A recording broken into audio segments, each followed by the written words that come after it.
Hello everyone, welcome back to my channel. आज की video में हम बात करेंगे नाटो के बारे में, जो कि एक इम्पॉर्टेंट इंटरनेशनल ऑर्गेनाइजेशन है, एक मिलिट्री अलायंस है इंटरनेशनल लेवल पे। इस वीडियो में हम देखेंगे कि इसका ओरिजिन कैसे हुआ, ये क्या फंक्शन करती है, कैसे फंक्शन करती है, साथ ही इसके गोल्स और ऑब्जेक्टिव्स क्या हैं, इसको हम लोग डिटेल में देखेंगे। तो चलिए शुरू करते हैं। Firstly we talk about introduction about NATO. NATO, which is a stand for North Atlantic Treaty Organization, is a very important international alliance. NATO एक important international alliance है, अंतर्राष्ट्रीय संगठन है जिसका फुल फॉर्म है north Atlantic treaty organisation.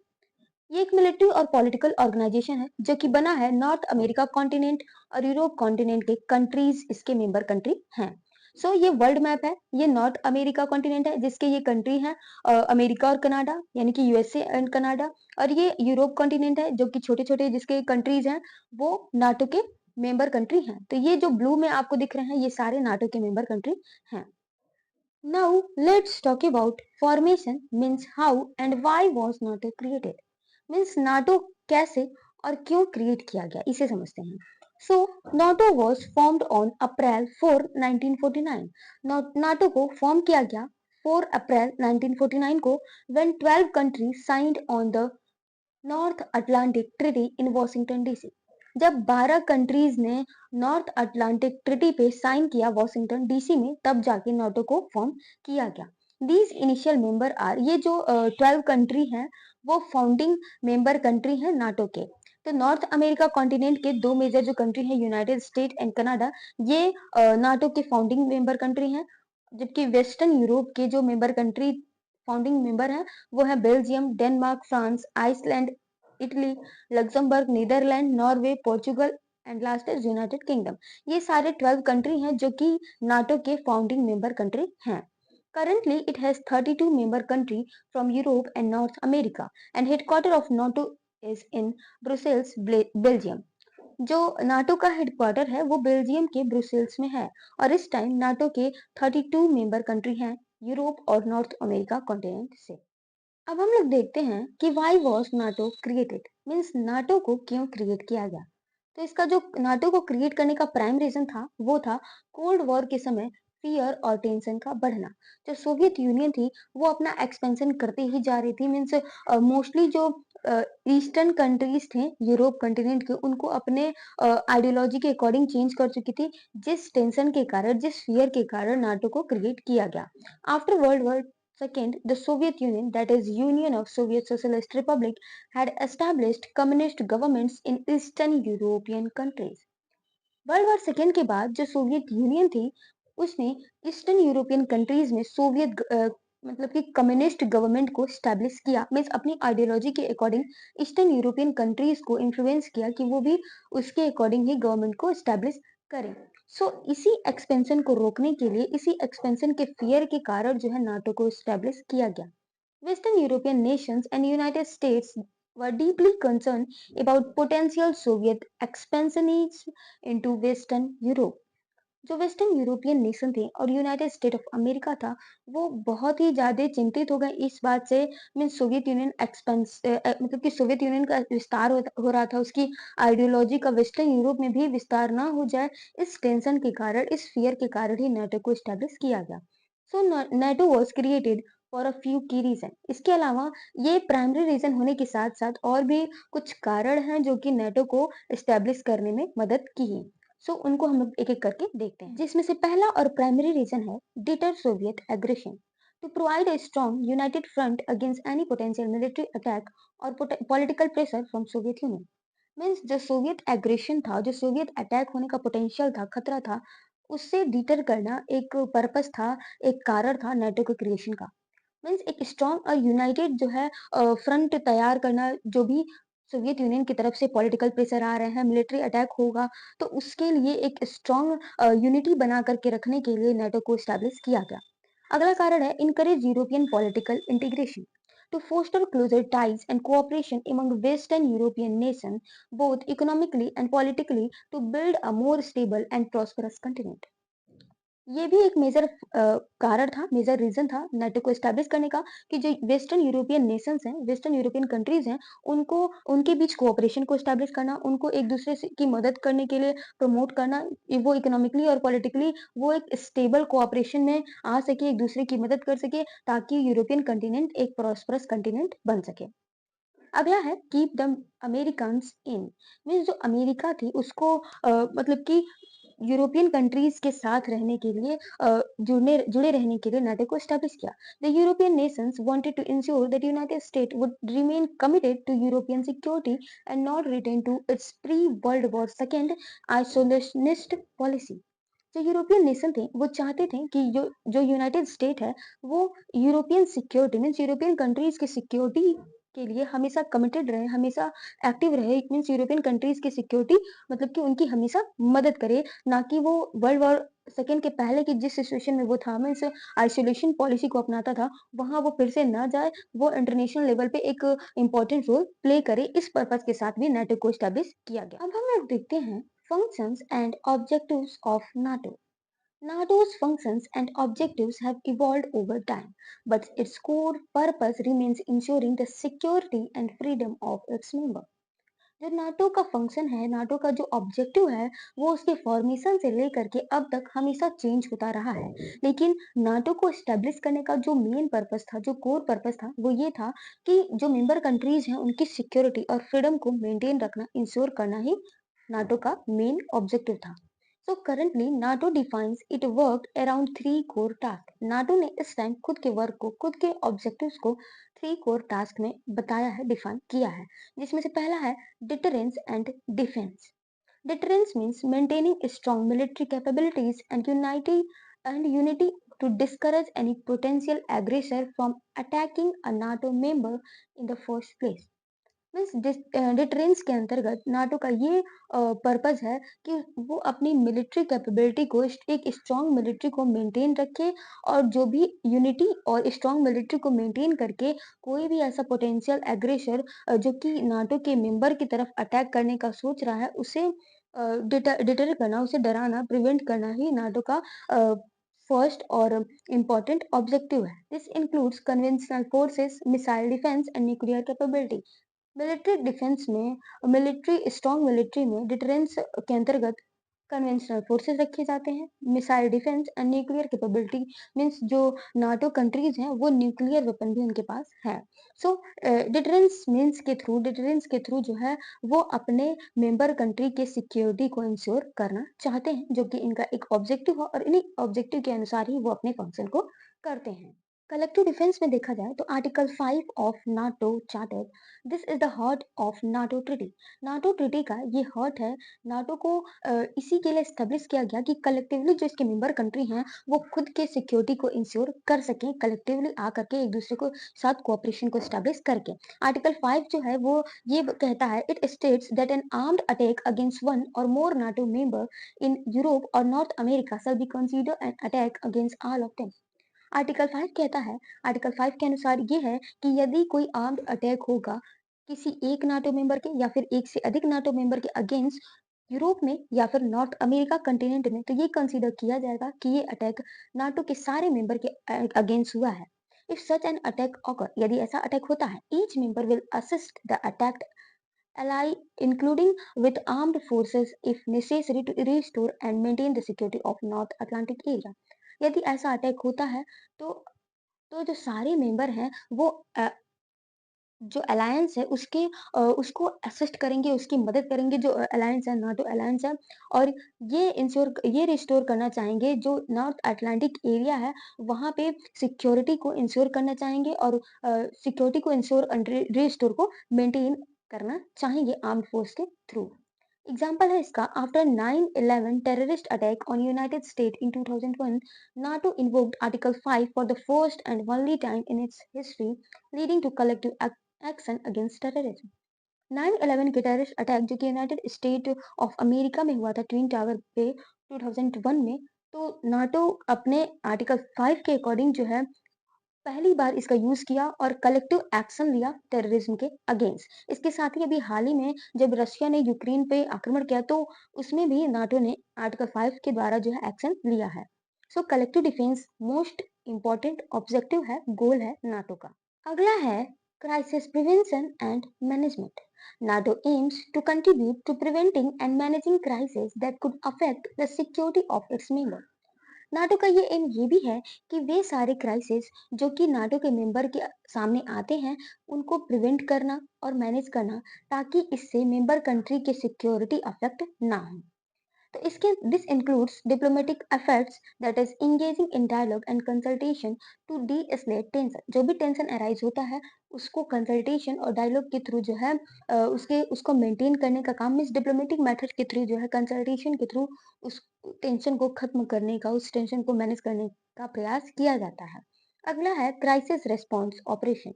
If diplomatic efforts fail, NATO can deploy military forces for crisis management, often under a United Nation mandate और at request of affected country। यदि diplomatic effort fail हो जाता है किसी crisis को prevent करने में, maintain करने में, तो नाटो जो है मिलिट्री फोर्स का यूज करता है उस क्राइसिस को मैनेज करने के लिए, जो कि प्राय यूनाइटेड नेशन के जो मैंडेट होते हैं, रूल्स एंड रेगुलेशन होते हैं, उसके अंडर ही किया जाता है और जो अफेक्टेड कंट्री है उसके रिक्वेस्ट पे ये किया जाता है। अगला है intelligence sharing. Members member country of NATO share information to understand and anticipate threat। जो भी थ्रेट होते हैं, टेंशन होते हैं इंटरनेशनल लेवल पे नाटो के मेंबर कंट्रीज के सामने, उनको इंफॉर्मेशन को शेयर करके, मेंबर कंट्री आपस में इंफॉर्मेशन को शेयर करके उसको समझते हैं और उस थ्रेट को प्रिवेंट करने का प्रयास करते हैं। अगला है cooperative security. NATO recognizes that security is interconnected globally and works with non-NATO countries and other international organizations to address shared security challenges। NATO ने ये रिकॉग्नाइज किया है कि जो सिक्योरिटी है वो ग्लोबल लेवल पे इंटरकनेक्टेड है, जिस कारण नाटो जो है नॉन नाटो कंट्री, जो कि नाटो के मेंबर कंट्री नहीं है, उनके साथ और साथ ही इंटरनेशनल ऑर्गेनाइजेशन के साथ शेयर्ड सिक्योरिटी चैलेंजेस को एड्रेस करता है, मीन्स उनके साथ कोऑपरेशन को स्टैब्लिश करता है पार्टनरशिप के थ्रू, आर्म्स कंट्रोल एंड डिसआर्मामेंट जैसे ट्रीटीज को ला करके, एग्रीमेंट्स को ला करके वो सिक्योरिटी को इंश्योर करने का प्रयास करता है NATO. So this involves building relationship with countries world wide, that is through partnership for peace program, Mediterranean dialogue to promote stability, share best practices and work together on issues like counter terrorism, cyber security and disaster relief। Mean security को ensure करने के लिए NATO other countries, दुनिया में other countries के साथ relationship को build करता है पार्टनरशिप के थ्रू, पीस प्रोग्राम्स के थ्रू, मेडिटेरियन डायलॉग्स के थ्रू, इंटरनेशनल लेवल पे स्टेबिलिटी को बनाए रखने के लिए बेस्ट प्रैक्टिसेस को शेयर करता है और जो भी इश्यूज आते हैं इंटरनेशनल लेवल पे उस पे एक साथ काम करने के लिए पार्टनरशिप वगैरह करता है, मीन सिक्योरिटी को मैनेज करने की प्रयास करता है, सिक्योरिटी इंश्योर करने का प्रयास करता है, क्योंकि नाटो ने ये रिकॉग्नाइज किया है कि सिक्योरिटी क्या है, इंटर कनेक्टेड है ग्लोबल लेवल पे। अगला जो प्रयास करता है वो है आर्म्स कंट्रोल एंड डिसआर्मामेंट। इस पे कई सारे आर्म्स कंट्रोल एंड डिसआर्मामेंट जैसे एग्रीमेंट्स को ला करके कंट्रीज के बीच इंटरनेशनल लेवल पे वो इंटरनेशनल सिक्योरिटी को मेंटेन करने का प्रयास करता है। अगला है addressing emerging threats like cyber attack, hybrid warfare, terrorism and even the security implication of climate change. Climate change, cyber attack, hybrid warfare, terrorism जैसे थ्रेट, इंटरनेशनल थ्रेट जो इमर्ज हो रहे हैं इस टाइम पे वर्ल्ड लेवल पे, उसको address करके जो कंट्रीज हैं इंटरनेशनल लेवल पे उनको इन चीजों को प्रिवेंट करने के लिए एग्रीमेंट कर रहा है, कंसल्ट कर रहा है, जिस कारण इंटरनेशनल लेवल पे उसके मेंबर कंट्रीज का सिक्योरिटी इंश्योर हो सके। अब हम लोग यहाँ पे ब्रीफ में देख लेते हैं कि नाटो के क्या-क्या फंक्शंस हैं। वैसे तो नाटो के फंक्शन वही है, नाटो अपने ऑब्जेक्टिव्स के अकॉर्डिंग ही फंक्शन करता है, जैसे कि हमने पिछले स्लाइड्स में देखा। यहाँ पे हम लोग ब्रीफ में एक साथ नाटो के कुछ फंक्शंस को देखेंगे। तो पहला है provides a forum for a member to consult and make decision by consensus on political and military security issue. Political और मिलिट्री सिक्योरिटीज इशू पे कंसल्ट करना, डिसीजन लेने के लिए एक फोरम को, एक जगह को प्रोवाइड कराता है इसके मेंबर कंट्रीज के। ये सारी इसके मेंबर कंट्रीज हैं जो कि कंसल्ट कर रहे हैं आपस में किसी पॉलिटिकल या फिर मिलिट्री सिक्योरिटी इशू पे। ये यहाँ पे नाटो के जो मेंबर कंट्री हैं और जो उनके फ्लैग्स हैं यहाँ पे उसका पिक्चर है। It maintains an integrated military command, but member countries keep control of their forces unless agreed otherwise for NATO mission. Means जो नाटो है उसके जो उसका जो इंटीग्रेटेड मिलिट्री कमांड है वो उसके but member country keep control of their forces, लेकिन जो नाटो है उसका जो मिलिट्री कमांड है, उसका जो इंटीग्रेटेड मिलिट्री कमांड है, वो उसके मेंबर कंट्रीज के ही फोर्सेस हैं, मेंबर कंट्रीज के ही मिलिट्री हैं और वो उस पर कंट्रोल रखते हैं जब तक कि किसी नाटो मिशन के लिए एग्रीड न किया जाए, जब तक कि किसी नाटो मिशन का एग्रीमेंट ना हो। अगला जो फंक्शन है वो है conduct crisis management operation peace keeping and security support world wide sometime under United nation mandate. जो नाटो है वो इंटरनेशनल लेवल पे क्राइसिस मैनेजमेंट ऑपरेशन करता है, पीस कीपिंग मिशन चलाता है, सिक्योरिटी सपोर्ट और वर्ल्ड वाइड में दुनिया भर में जो भी इसके मेंबर कंट्री हैं उनको सपोर्ट करता है सिक्योरिटी के मामले में। कभी कभी ये यूनाइटेड नेशन मैंडेट्स के अंडर भी काम करता है। अगला फंक्शन है engage in partnership beyond member countries to promote global security and stability.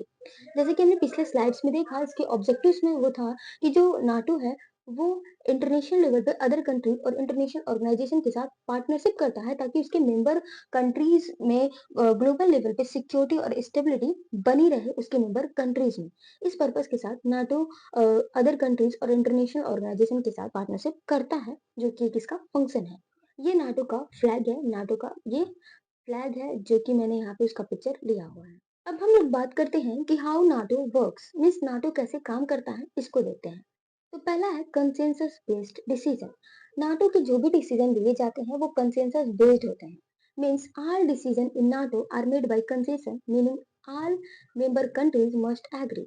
जो भी डिसीजन लिए जाएंगे उस डिसीजन पे ये जरूरी है कि उसके सारे मेंबर कंट्री एग्री हो। This ensure that every member has a voice and that decision reflect the collective will of alliance. ये इंश्योर कराता है कि नाटो के जो सारे मेंबर कंट्री हैं उनकी अपनी एक आवाज हो, मीन्स उनका मेंबर होने का अपना एक वैल्यू हो। यदि वो उनके एग्री या फिर डिसएग्री को उतने मायने नहीं रखे जाएंगे तो ये इंश्योर नहीं हो पाएगा कि नाटो मेंबर कंट्री का अपना एक वॉइस है। And that decision reflect a collective will of alliance. और जो भी डिसीजन कंसेंसस बेस्ड पे मींस कंसेंसस पे लिया जाता है वो डिसीजन जो है ये रिफ्लेक्ट करता है कि ये कलेक्टिव, ये अलायंस का, ये संगठन का कलेक्टिव विल है, मीन्स सामूहिक इच्छा है। सो नाटो के जो भी डिसीजन लिए जाते हैं वो कलेक्टिवली लिए जाते हैं, सारे कंट्रीज उस पर एग्री होते हैं। अगला है political forum. NATO provides a unique forum for member country to consult on security issues, share information and develop common approaches. NATO जो है वो इंटरनेशनल लेवल पे अपने मेंबर कंट्रीज को एक यूनिक फोरम, एक अनोखा फोरम, एक अनोखा प्लेस प्रोवाइड कराता है अपने मेंबर कंट्रीज को आपस में सिक्योरिटी इशू से रिलेटेड मैटर पे कंसल्ट करने को, इंफॉर्मेशन शेयर करने को और कॉमन अप्रोचेस को डेवलप करने को एक यूनिक फोरम प्रोवाइड कराता है। The North Atlantic Council (NAC) is the main political decision-making body. NATO में North Atlantic Council main political decision making body है। अगला है shared values. Members are committed to democratic value, individual liberty, human right and the rule of law.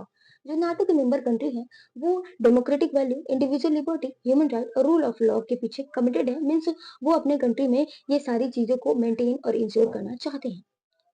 Aspiring member must meet certain political, economic and military criteria before join. ये join कर means NATO को join करने से पहले ये जरूरी है कि जो उसके मेंबर कंट्री है वो कुछ पॉलिटिकल, इकोनॉमिक और मिलिट्री क्राइटेरिया को फुलफिल करें, मीन्स कुछ कंडीशंस को फुलफिल करें, लाइक डेमोक्रेटिक वैल्यूज होना उस कंट्री में, इंडिविजुअल लिबर्टी होना, ह्यूमन राइट्स को प्रमोट करना, रूल ऑफ लॉ को स्टैब्लिश करना। ये सारी वैल्यूज हैं जो कि मेंबर कंट्री अडॉप्ट करते हैं, फॉलो करते हैं अपने अपने कंट्री में। अगला है military structure. While NATO does not have its own standing army, it has a permanent integrated military command structure. NATO का खुद का स्टैंडिंग आर्मी नहीं है बल्कि इसके permanent integrated military command structure है। मींस मेंबर कंट्रीज के जो फोर्सेज हैं, जो कैपेबिलिटीज हैं आर्मी से रिलेटेड, वही नाटो के मिलिट्री स्ट्रक्चर हैं जो कि परमानेंट इंटीग्रेटेड मिलिट्री कमांड के स्ट्रक्चर के रूप में है। Means member countries contribute forces and capabilities which can be diploid together in multinational operation in exercise. जो कि एक मल्टीनेशनल ऑपरेशन और एक्सरसाइज के रूप में है। This ensure interoperability means different Nations militaries can work effectively together. ये एक इंटरऑपरेबिलिटी मिलिट्री स्ट्रक्चर को क्रिएट करते हैं, मींस अलग अलग नेशन की जो मिलिट्रीज हैं वो एक साथ वर्क करते हैं किसी स्पेसिफिक मिशन में, जो कि नाटो का होता है। ये था full concept of NATO. If you found this video helpful, don't forget to like this video, subscribe my channel and share this video. Thanks for watching and keep supporting me. और last में जाते जाते यही कहना चाहूंगी कि यदि आप चैनल पे नए हैं तो चैनल को अभी के अभी सब्सक्राइब कर दीजिए। यदि आपको वीडियो समझ आया है, वीडियो अच्छी लगी हो, तो अभी के अभी सब्सक्राइब कर दीजिए, वीडियो को लाइक कीजिए, वीडियो को अपने दोस्तों के साथ शेयर कीजिए, स्टेटस लगाइए। और साथ ही यदि इंटरनेशनल ऑर्गेनाइजेशन पे और ज्यादा वीडियो देखना चाहते हैं तो मैंने बाकी जो भी मोस्ट इंपॉर्टेंट इंटरनेशनल ऑर्गेनाइजेशन है उसको मैंने ऑलरेडी काफी सारे इंटरनेशनल ऑर्गेनाइजेशन पे वीडियो बनाया है। आप जाके चैनल पे नेशनल एंड इंटरनेशनल ऑर्गेनाइजेशन नामक प्लेलिस्ट में वीडियोस देख सकते हैं। और यदि ये वीडियो पसंद आया है तो लास्ट में यही कहना चाहूंगी कि वीडियो को लाइक कर दीजिए, चैनल को अभी के अभी सब्सक्राइब कर दीजिए। और ठीक है, फिर bye bye, thanks for watching and keep supporting me.